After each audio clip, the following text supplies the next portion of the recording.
এই তীব্র গরমে যেখানে হাঁটতেই কষ্ট হয়ে যাচ্ছে, ফ্যানের তলে বসে থাকলেও ঘামাচ্ছে, ঠিক এরই মাঝে কিছু লোক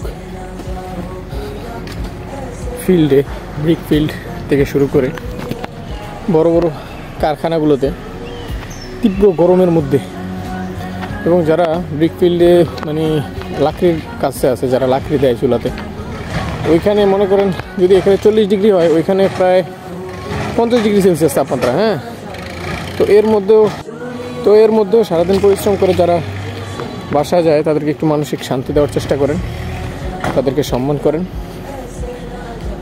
এই পর্যন্তই।